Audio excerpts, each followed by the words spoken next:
Ne miluiește. La sfârșit, când e sfârșitul, acum și pururea și în vecii vecilor, plățile voastre. Amin. Nu este vorba de numele copilului, rostiți numele copilului, da? Sebastian Mihai. Vezi, dacă erai spaniol, te chema Sebastian Mihai de primul, de orașul în care s-a născut tatăl tău, orașul în care s-a născut mama ta, provincia în care s-a născut tatăl tău, provincia în care s-a născut mama ta, înțelegi? Și nașul. Și Ceva. băga și ceva din asta. Deci te chema Sebastian Mihail de Georgen, de Unghien, de București, de Constanța, de Muntenia, de Moldova. Înțelegi? Așa. Mâinile tale m-au făcut și m-au zis. Mâinile tale m-au făcut și m-au zis. Mâinile tale m-au făcut și m-au zis. Domnului să ne rugăm. Doamne, miluiește.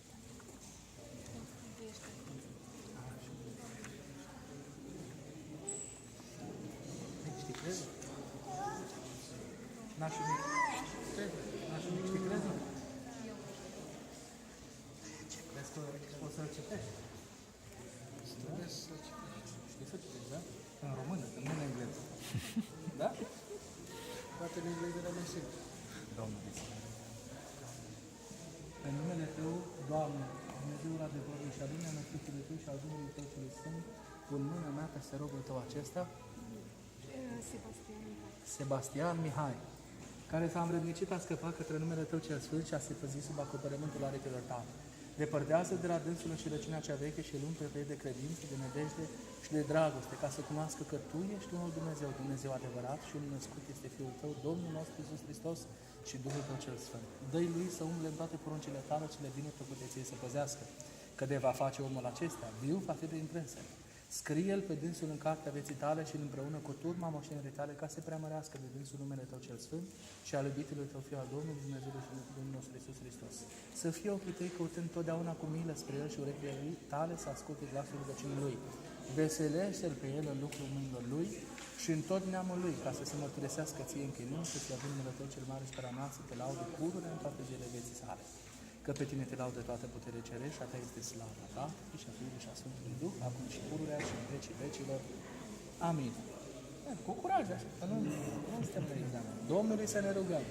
Doamne, miluiește! Ceartă-te pe tine, diavole, Domnul, te n-aș ști.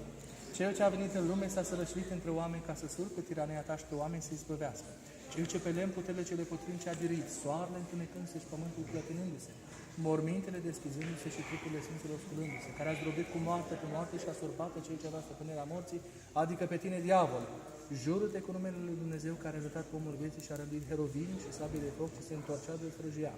Cu tremurete și te depărtează, că te jur cu numele acelea care au umblat ca pe uscat pe valurile mării și a certat vânturilor.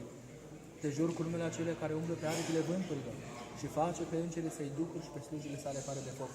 Ieși și te depărtează de la zidirea aceasta cu toată puterea Ta și cu toți slujitorii Tăi, că asta prea slăvi numele Tatălui și al Fiului și al Sfântului Duh, acum și pururea și în vecii vecilor.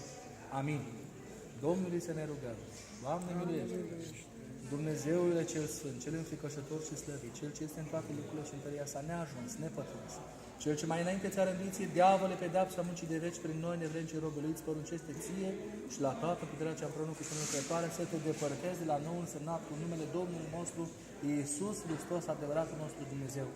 Jură-te, dar într tot viclene și necurate și spurcate și urâte și duhurile străine cu puterea lui Iisus Hristos, care are toată puterea în cer și pe pământ, cel ce a zis Duhului mucerii, celui mut și surd, ieși din om și de acum să nu mai intre în trânsul.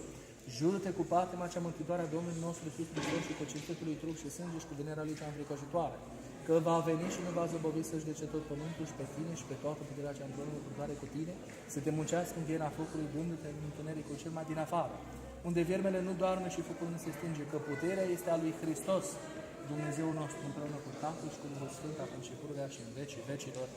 Amin. Domnului să ne rugăm. Doamne, Savaot, Dumnezeul Israel, Cel ce te mădești toată boala și toată neputința, caută spre robul Tău acesta, Sebastian Mihai. Ceartă, cercetează, depărtează de la dânsul toată lucrarea diavolului, ceartă duhurile cele necurate și le depărtează, curățește lucrurile mâinilor Tale. Și lucrând cu grabnica Ta lucrare, zdrobește de grabă pe Satana sub picioarele lui și dă biruința asupra lui și asupra duhurilor lui celor necurate. ca dobândind mila ta să învrednicească de tainele tale cele nemuritoare și cerești, ție slavă să înalță Tatălui și Fiului și Sfântului Duh, acum și pururea și în vecii vecilor. Domnului să ne rugăm. Stăpâne, Doamne, Cel care ai făcut pe om după chipul și după asemănarea Ta și îi da lui putința de a dobândi viața de veci. După aceea, căzând prin păcat, nu l-ai trecut cu vederea ce rândui mântuirea lumii prin truparea Hrisosului Tău. Însuți primești în împărăția Ta cea cerească și făptura aceasta, pe care ai izbăvit-o din robia vrăjmașului. Deschide-i lui ochii gândului ca să strălucească în el lumina Evangheliei Tale. Însoțește viața lui cu îngeri de lumină, ca să-l izbăvească pe el de toată mâncarea potrivnicului, de întâmpinarea cele viclane de drumul cel de amează și de năuciri rele. Depărtează de la dânsul pe tot vicleanul și necuratul Duh, care se ascunde să-i cudează în inima lui. Amin. Depărtează de la dânsul pe tot vicleanul și necuratul Duh, care se ascunde să-i cudează în inima lui. Depărtează de la dânsul pe tot vicleanul și necuratul Duh, care se ascunde să-i cudează în inima lui. Duhul înșelăciunii, Duhul vicleșugului, Duhul slujirii dolește a toată lăcomia, Duhul minciunii și a toată necurăția, care lucrează după învățătura diavolului și îl făpăluie cuvântătoare turmicile Sfinte a Hristosului Tău, mădular cinstit al bisericii Tale, fiu și moștenitor al împărăției Tale, ca după poruncile Tale viețuind și păzind tăcetea nestricată și tărând veșmântul neîntinat, să dobândească fericirea Sfinților în împărăția Ta, cu harul și cu durările și cu iubirea de oameni ale unii a născut Fiului Tău, care binecuvântat cu prea sfântul și bunul de viață făcătorul Tău Duh, acum și pururea și în vecii vecilor. Acum eu am să întreg la singular, vă răspundeți toți trei. Da? Te lepezi de Satan, de toate lucrurile lui, de toți slujitorul lui, de toată slujirea lui, de toată trufia lui, mă lepăd. Te lepezi de Satana, de toate lucrurile lui, de toți slujitorul lui, de toată slujirea lui și de toată trufia lui, mă lepăd. Te lepezi de Satana, de toate lucrurile lui, de toți slujitorul lui, de toată slujirea lui și de toată trufia lui, mă lepăd. Te-ai lepădat de Satana. Te-ai lepădat de Satana. Te-ai lepădat de Satana. Vă întoarceți cu fața la opus, suflați în semnul cruce pe copii și schipiți afară.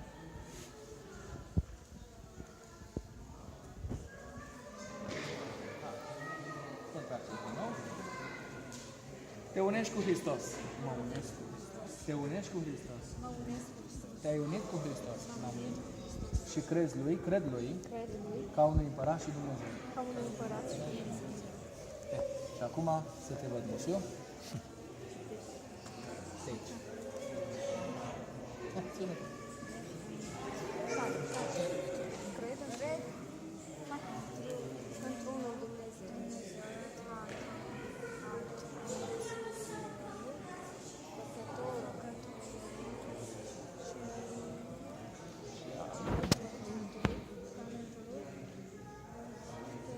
Mai greu limbajul ăsta pentru ei. tuturor,